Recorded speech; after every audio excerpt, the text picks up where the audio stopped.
ஓர் ஊரில் மிக மிக சோம்பேறி ஒருவன் இருந்தானாம். அவனுக்கு சம்பாதித்து போடுவதெல்லாம் அவன் தாய்தான். உண்பதை கூட படுத்துக்கொண்டேதான் செய்வானாம். சிறு சிறு வீட்டு வேலைகள் செய்து அதில் கிடைக்கும் வருமானத்தில் மகனுக்கு சோறாக்கி போடுகிறார் அந்த தாய். அப்படி ஒரு கப்பல் மாலுமி வீட்டில் வேலை செய்யும்போது மாலுமியிடம் தன் மகனின் கதையை சொல்கிறார். அவனை திருத்துவதற்கு ஒரு வழி கேட்கிறார்.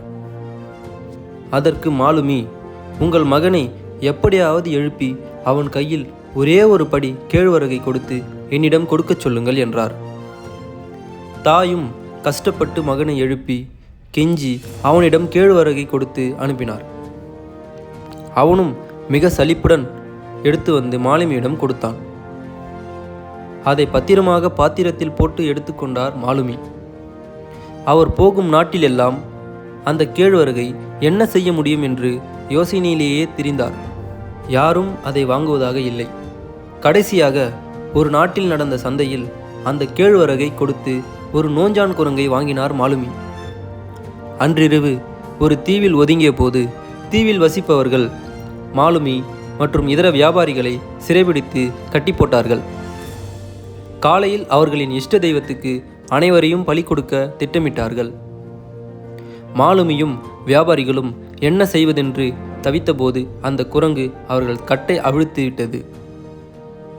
அனைவரும் கப்பலில் ஏறி உயிர் தப்பினார்கள். இங்கே கேழ்வரகை கொடுத்த இளைஞன் தூங்கிக் கொண்டே இருந்தான். 3 மாதங்கள் கழித்து அவனை தேடி வந்த வியாபாரிகள் அவனுக்கு நன்றி சொல்லி பொற்காசுகளாக கொட்டி கொடுத்தனர். இளைஞன் மகிழ்ச்சியில் திகைத்தான். ஒரே ஒரு நாள் தூக்கத்தை விட்டு நடந்து சென்று கேழ்வரகை கொடுத்த சிறிய உழைப்பிற்கே இவ்வளவு பொருளும் பாராட்டும் கிடைக்கிறது என்றால், வாழ்க்கையில் சுறுசுறுப்பாக உழைத்தால் நன்கு முன்னேறலாம் என்று மனம் திருந்தி உழைப்பின் அருமையை புரிந்து கொண்டான் அந்த சோம்பேறி.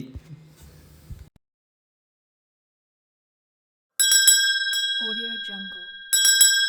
Audio Jungle.